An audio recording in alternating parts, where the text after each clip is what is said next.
criticizes APC defectors, reaffirms reverse political dominance. NAD threatens to resume nationwide rights led by the court. Federal government has signed agreement that with the refinery denies petrol supply disruptions. Africa Fox ended the enterprise to over 61,000 cases.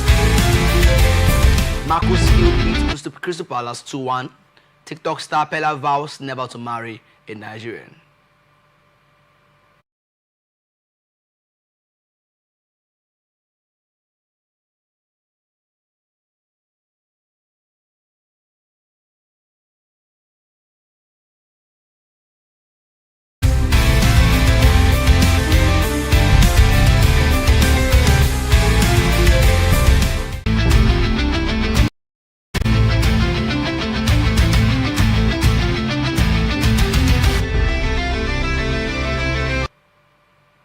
Minister of the Federal Capital Territory, Nyesom Wike, has criticized the influx of politicians from various parties into the All Progressives Congress, asserting that none can undermine his influence in Rivers State. He made the remarks during a thank you visit to Farga local government area in Port Harcourt on Saturday, where he also called for support for President Bola Tinubu in 2027. Wike said his early support for Tinubu was deliberate and has begun to pay off. While not naming anyone, his comments followed Governor Siminalayi Fubara's defection from the People's Democratic Party to the APC. Wike highlighted his long-standing leadership in the Renewed Hope agenda since 2023, arguing that those joining late cannot claim the same influence. He recounted past political struggles, noting that loyalty and early involvement are key to leadership. He emphasized that latecomers cannot claim leadership over efforts they did not participate in, and nobody can push his team out. The minister's statement comes amid tensions between Governor Fubara and the Rivers State House of Assembly over the delayed 2026 budget, which has sparked impeachment proceedings. Most lawmakers involved are reportedly loyal to Wike, who has accused Fubara of reneging on the peace agreement signed before President Tinubu lifted the emergency rule in Rivers State. Wike reiterated that his political base in Rivers remains strong and that the state continues to serve as a model of political collaboration across party lines. Minister of the Federal Capital Territory, Nyesom Wike, has urged leaders and residents of Andoni to maintain the rest of the area. Thank you visit Andoni local government area on Friday week that behind the development progress of the community. He assured that continued cooperation among leaders will bring further benefits to the people of Andoni. Wike stressed the importance of collaboration at both local and state levels to ensure sustained development and prosperity for all residents.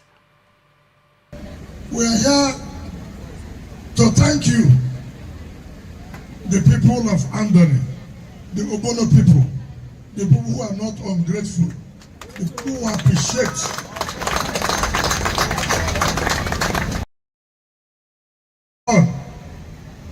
it is no longer a time where one man will be the Iroko, where one man will decide what good will come to Andoni.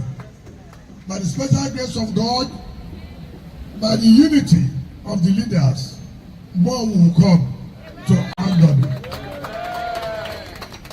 You've heard the speaker say, at the time during our period, they had head of service, they have attorney general, and you have another head of an arm of government. The legislature. It has never happened. Even in those days, when only one man who wants to only him to be recognized, only him to be known, you will not have had it. But God is infinite wisdom has said all that is no longer possible in Andoni. So wherever you are, make an impact. Make an impact. I can tell you, hold on. I can tell you, the present group of leaders are people I can tell you I trust. If I don't trust them, you will see my face. You will know how I will behave. It's not hidden.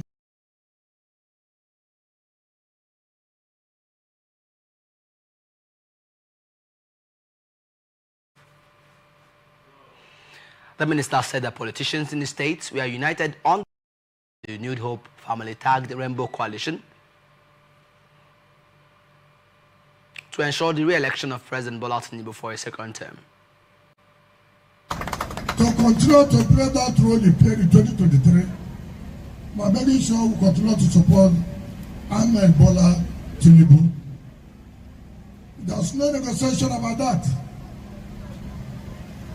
Our own local politics, at the appropriate time, we will take a decision. But for now, we have said the mistake we made, we are going to correct the.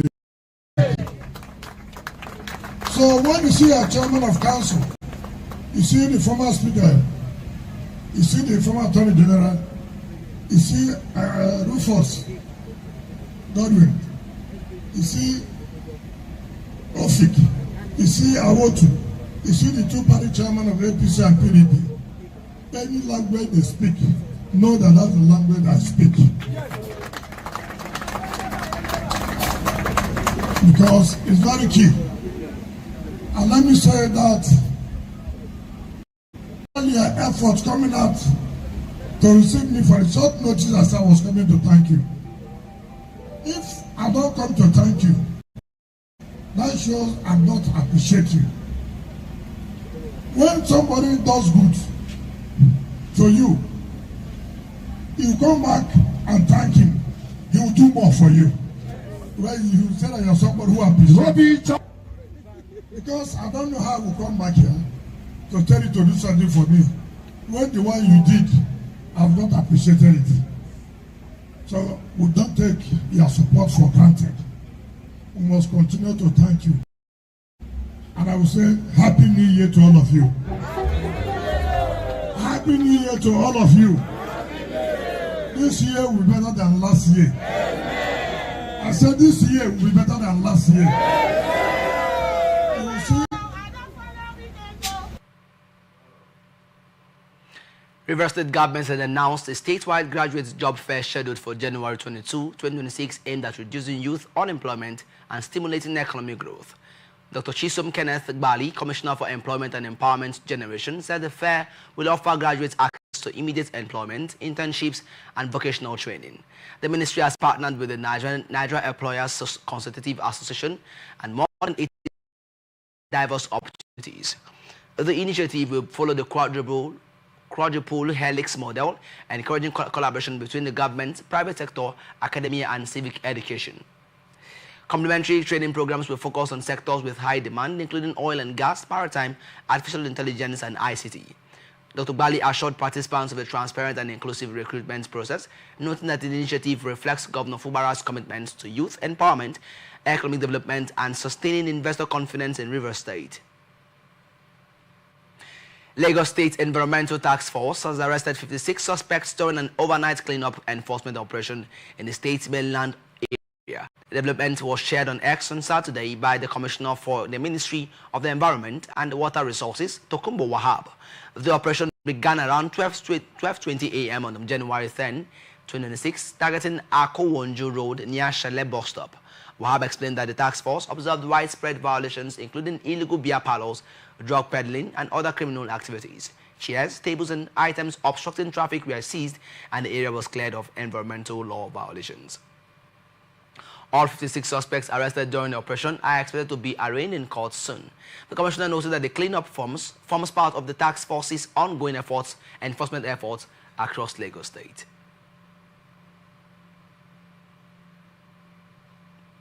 Osun State government has dismissed claims by Sally Tibot Consulting Nigeria Limited that 8,002 ghost workers were on the state payroll, describing the allegations as an attempt to pressure the government into accepting a disputed audit report. The consulting firm had alleged that widespread payroll fraud cost an annual loss of 13.7 billion naira. Its executive vice chairman, Saadat Bakrin Otu, disclosed the figures at a press briefing in Lagos on Friday. In response, the state government, through Commissioner for Information, Kolapo Alimi, said the re-verification exercise revealed significant inflation in the consultant's figures. The review confirmed 8,015 of the 8,448 workers and 5,830 of the 6,713 retirees as legitimate, leaving only 1,316 individuals truly unsane. The government of excluding staff during the audit and tying its fees to projected savings, which encouraged inflated claims. Alimi reiterated that the state would not remove legitimate employees or implement a report that could defraud the government. Following re-verification, the government has halted staff salaries and pensions of unseen personnel since July 2025 and approved the payment of 48.78 million naira to the consultant in line with the Memorandum of Understanding. All Progressives Congress has commenced its nationwide electronic membership registration, introducing a GD2 platform aimed at producing a new unified register of party members across the country.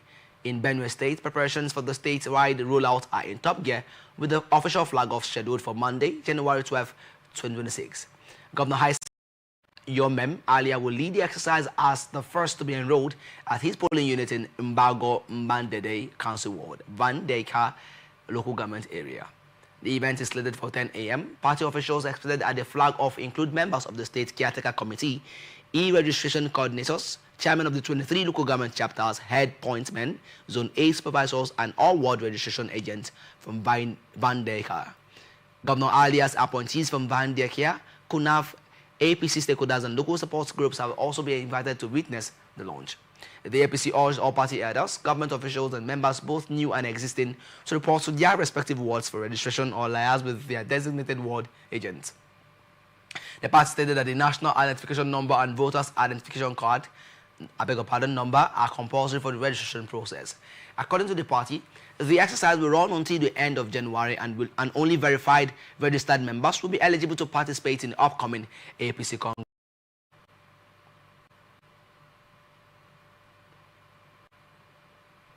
Federal Road Safety Corps in Bauchi State has confirmed that 9 people died were injured in a crash along the Jamare-Azare axis of the Kano-Maiduguri Expressway. FRSC Sector Commander Apaji Danladi Boyi said the accident involved a commercial vehicle carrying 19 passengers from Gombe to Kano and occurred around 6:20 a.m. Preliminary investigations indicate overspeeding, driver fatigue, and loss of control as likely causes. The injured were taken to the Federal Medical Center, Azare, while the deceased were deposited at the hospital morgue for identification. Boyi urged motorists to obey traffic rules as Operation Zero Tolerance continues across the state. Now, Friday held special prayers at the Ginginya Military Barracks in Sokoto as part of activities marking the 2026 Armed Forces Remembrance Day. The prayer session, conducted in a solemn atmosphere, was led by the Chief Imam of Ginginya Barracks, Major Tanimu Hamisu Kauru, and attended by officers, soldiers, and other ranks. Major Kauru said the prayers were offered for Nigerian service personnel who lost their lives in the course of defending the country, as well as for the safety and strength of troops currently serving across different theaters of operation. He described Armed Forces Remembrance Day as an important national observance dedicated to honoring the services of military personnel who died in the line of duty, particularly in the fight against insurgency, banditry, and other security threats. The cleric urged serving personnel to remain committed to discipline, professionalism, and national service, noting that the sacrifices of fallen heroes should serve as a reminder of the responsibility placed on members of the armed forces. Prayers were also offered for peace and security in the country, with calls for continued public support for the military. The session featured Quranic recitations and moments of silent prayers for deceased servicemen and women. Plateau State government has confirmed the rescue of 25 individuals abducted on December 21, 2025 in Wase local government area. Secretary to the state government, Samuel Jatau, disclosed the development on Saturday at a press briefing at Rayfield Government House, Jos. He explained that the victims traveling for Eid al-Maulud celebrations were kidnapped by assailants disguised as vigilantes. Of the 28 people in the vehicle, 3 escaped during the attack. The rescued individuals, 6 females and 19 males, received medical checks and are in good health, with only minor injuries reported. Jatau praised the Department of State Services and other security agencies for their efforts to get the victims over to Wase local government area officials. He urged the local government to provide psychological support and monitor the victims for a few weeks before reuniting them with their families, assuring that the state government would continue to support them. Department of State Services has responded to allegations that one of its operatives abducted and defiled a minor in Jigawa State. A magistrate court in Hadejia ordered the arrest and investigation of the officer following claims that, he abducted a 16-year-old girl, unlawfully detained her, and forced her conversion to another religion. The petition filed by lawyer Gamji Law Chain on behalf of the girl's father alleged that the officer held Walida Ibrahim in captivity for over 2 years, sexually exploited her, and forced her to convert from Islam to Christianity without parental consent. It also claimed that she gave birth while underage. In a statement released on January 9, 2026, Favor Dozier, Deputy Director of Public and Strategic Communications at the DSS National Headquarters, confirmed that the case is currently under investigation and assured that the findings will be made public. She also clarified that the operative involved is Ifeanyi Onyenwoyi, not Ifeanyi Festus, as mentioned in the petition, has been arrested and is under investigation. The DSS emphasized that such acts violate its regulations and code of conduct and assured that the outcome of the investigation will be made public. You're watching the Global News on Atlanta Television Network. We'll be back after this break. Do stay tuned.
Welcome back. This is the Global News on Atlantic Television Network, and now to the rest of our stories. Federal government has vowed to empower the Nigerian armed forces to tackle the country's security challenges. Vice President Kashim Shettima reaffirmed President Bola Tinubu's commitment during a special Juma prayer at the National Mosque in Abuja ahead of the 2026 Armed Forces Celebration and Remembrance Day. January 15, now officially called Armed Forces Celebration and Remembrance Day, honors both serving personnel and fallen heroes, reflecting the dual purpose of recognizing sacrifices made for Nigeria's territorial integrity and citizens. Federal government is set to formally sign an agreement with the Academic Staff Union of Universities following weeks of negotiations, which include a 40% salary increase for academic staff. A circular from the Ministry of Education invited vice chancellors and registrars of federal universities to witness the signing ceremony on Wednesday, January 14, 2026, at 11 a.m. at the Tertiary Education Trust Fund Conference Hall, Abuja. The circular signed by Rakia Eliasu on behalf of the minister highlighted the milestone as key to promoting industrial harmony and enhancing teaching and learning in Nigerian universities. The agreement, effective January 1, 2026, also includes pensions for professors at their final annual salary upon retirement at age 70, the establishment of a National Research Council with at least 1% of GDP allocated to research, improved funding for libraries and laboratories, increased university autonomy, and election of academic leaders limited to professors. The pact guarantees that no staff involved in past industrial actions will face victimization. The signing marks a resolution to the long-standing industrial crisis affecting Nigeria's university system since the 2009 federal government ASU agreement. The National Association of Resident Doctors at the University of Port Harcourt has aligned with its national body in demanding full implementation of the Memorandum of Understanding signed with the federal government, warning it may resume a nationwide strike despite a court order restraining such action. NAD said it suspended its strike in November 2025, trusting the government to fulfill its commitment, but recent assessments revealed limited progress. The union's concerns include unpaid salary arrears, delayed promotions, partial implementation of the professional allowance table, unclear entry-level placements on paid specialists and house officers' allowances, slow regulation of locum engagement, and deteriorating hospital infrastructure and equipment. The redeployment of 5 disengaged resident doctors at the Federal Teaching Hospital, Lokoja, contrary to committee recommendations, was also highlighted. The National Executive Council directed all members in 91 tertiary health institutions nationwide to withdraw services indefinitely if the government fails to meet the demands. Coordinated peaceful protests by NAD leaders across the country were also planned as additional pressure. While the union thanks supportive government officials, including the head of the civil service of the Federation and members of the Senate Committee on Health, it stressed that immediate government action is necessary to prevent the resumption of the strike set to commence from 12 a.m. on January 12, 2026. Former lawmaker Senator Shehu Sani has called on Nigerians, especially those in their 30s, 40s, and 50s, to actively participate in politics instead of limiting themselves to commentary on social media. In a post on X on Saturday, Sani urged middle-aged Nigerians to stop confining their engagement to online debates while younger politicians occupy elective positions. He stressed that political participation should extend beyond digital activism and into actual party membership and contesting for leadership roles. Sani also encouraged aspiring politicians not to be discouraged by a lack of financial resources, noting that many current leaders faced significant challenges before attaining office. He emphasized that if others could overcome obstacles to succeed in politics, so could new entrants willing to take the step. He highlighted the need for citizens to register with political parties and aim for positions that would allow them to provide the leadership they believe their communities deserve. And now some business news.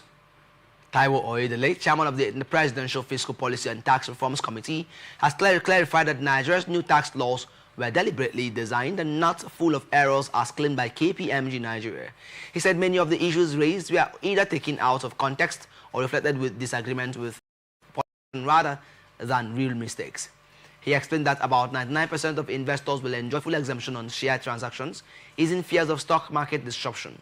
Insurance premiums, he added, are not liable to VAT because insurance is not classified as a taxable supply under the law. Provisions on indirect share transfers Dividend treatment and non-resident obligations were described as intentional and aligned with global standards. Oyedele admitted that the few clerical and cross-referencing issues exist, but said they are already being corrected through regulations and administrative guidance. He urged businesses and professionals to move beyond criticism and work with government to ensure smooth implementation of the reforms, which he said aim to make Nigeria's tax system fairer, more competitive, and more self-sustaining. Dangote Petroleum Refinery has dismissed media reports linking the November 2025 surge in petrol imports to a breakdown in supply arrangement, marketers calling such reports inaccurate and misleading. A statement signed by Anthony Chiegina, Dangote Group's Chief Branding and Communications Officer, quoted IPMAN National President Abubakar Shetima affirming that marketers fully support the refinery, noting that supply has been reliable and sufficient to meet domestic PMS demand.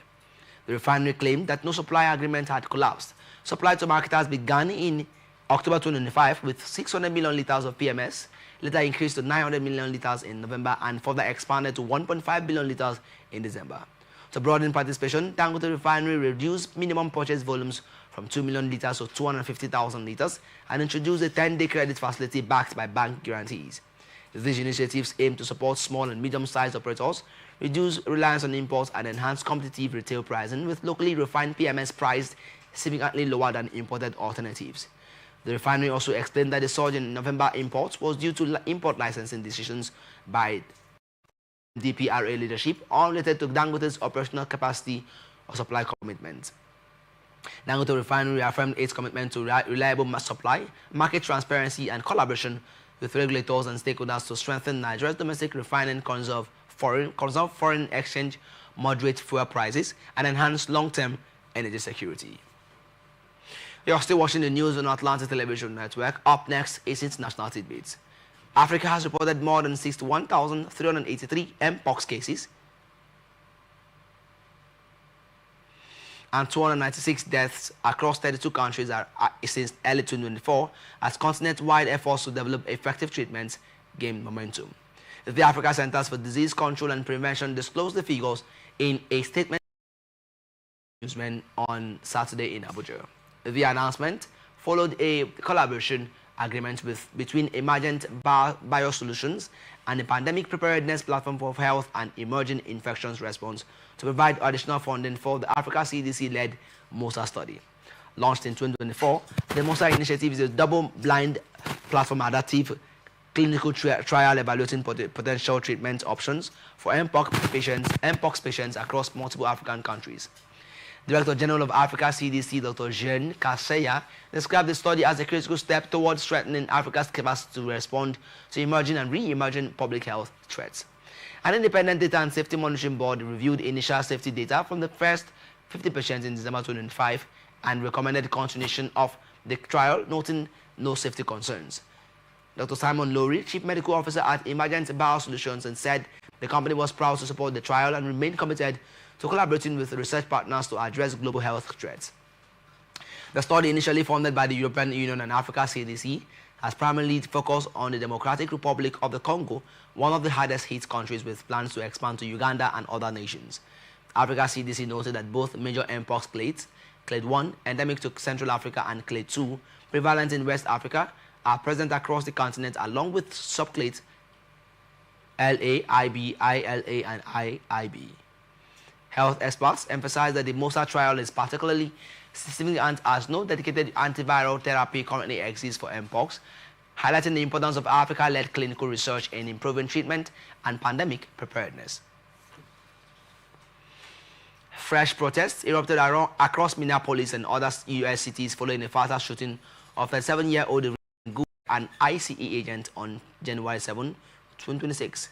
Demonstrators and local officials criticized federal agencies for excluding them from the investigation, which has fueled public outrage. Federal authorities, including the FBI, seized goods car and shell casings, while the White House defended the officers' actions as self-defense. Local leaders, including Minneapolis Mayor Jacob Frey and Hennepin County Attorney Mary Moriarty, called for a transparent investigation at the local level and launched an online evidence portal for public submissions. The incident has highlighted tensions between federal and state authorities, with hundreds of demonstrators clashing with ICE officials using pepper ball, guns, and tear gas. Civil rights groups, including the ACLU, have announced plans for continued nationwide protests over the weekend. Here now is ATN Sports News. Serie A giants Inter Milan are keeping a close eye on Fulham defender Calvin Bassey. Bassey has been one of the top performers for Fulham since arriving from Eredivisie giants at Ajax in 2023. The Nigerian international, who can operate as a centre-back or left-back, is currently regarded as one of the best defenders in the Premier League. According to Team Talk, Inter emerged as admirers of the Nigerian international. The Nerazzurri are desperate for a defensive reinforcement this month. Fulham are, however, unlikely to sanction Bassey's departure during the winter transfer window. A summer departure is more likely when the Whites can get a quality replacement. Bassey is currently away on international duty with Nigeria at the Africa Cup of Nations alongside club teammates Alex Iwobi and Samuel Chukwueze. Crystal Palace's defense of the FA Cup ended in humiliation as sixth-tier Macclesfield defeated them 2-1 on Saturday, producing the biggest shock in the competition's history. The 117 place gap between Premier League Crystal Palace and National League North Macclesfield is the largest ever overcome by an underdog in FA Cup history. Captain Paul Dawson and Isaac Buckley-Ricketts scored either side of halftime to secure a remarkable victory for Macclesfield, who were reformed in 2020 after being wound up due to unpaid debts. Macclesfield manager John Rooney, young brother of former England captain Wayne Rooney, said the win was unimaginable. The club is still mourning the death of 21-year-old forward Ewan McLeod, who died in a car accident less than a month ago. Crystal Palace boss Olivia Glasner, linked with the Manchester United managerial vacancy, made 6 changes but fielded internationals Mark Guehi and Adam Wharton. Glasner admitted that he had no explanation for the defeat, citing mistakes, piece defending and poor execution. Macclesfield's opening goal came just before halftime when Dawson powered in a header from a free kick. Buckley-Ricketts added the second on the hour after a Palace defensive scramble. The loss extends Palace's winless run to 9 games in all competitions, tarnishing memories of their recent FA Cup triumph over Manchester City at Wembley. And now, entertainment news. TikTok star Habib Hamzat, popularly known as Pella, has declared he would never marry a Nigerian following his breakup with fellow content creator Jarvis. During a recent live stream, the 20-year-old revealed he has found his ideal partner in a calm and beautiful woman from Eswatini. He added that he is ready to travel to the Southern African nation and pay her bride price of 17 cows. Pella also warned fans to stop mocking him over his breakup, saying he would block anyone who ignores his warning. He previously confirmed that his relationship with Jarvis is now strictly platonic. Seun Kuti, Grammy-nominated singer and son of Afrobeat legend Fela Anikulapo Kuti, has condemned comparisons between Wizkid and his late father. During a recent Instagram live stream, Seun warned Wizkid fans, Wizkid FC, to stop likening the Ojuelegba crooner to Fela, calling such claims an insult to the Afrobeat pioneer's legacy. He criticized the fan base for disrespect and overzealousness, saying comparing Wizkid or any new artist to Fela is actually an insult. Seun stressed that fan rivalries negatively affect the music industry and urged fans to focus on appreciating their artists without unnecessary comparisons. And that's the global news for tonight. Before we go, another look at the major stories. Wike criticizes APC defectors, reaffirms Rivers' political dominance. NAT threatens to resume nationwide strike despite court order. Federal government also to sign agreement January 14. Dangote refinery denies petrol supply disruption claims. Africa mpox and the epidemic rises to over 61,000 cases. Macclesfield beats Crystal Palace 2-1. And TikTok star Pella vows never to marry a Nigerian. I am Favor. Chief Question Michael. Thank you for watching. You can follow us on social media platforms on Twitter now X at Atlantic TV Net, on Facebook and YouTube as Atlantic Television Network, and on Instagram as Atlantic TV Network. And don't forget, peace and unity are the pathways to progress. Do have a wonderful night rest.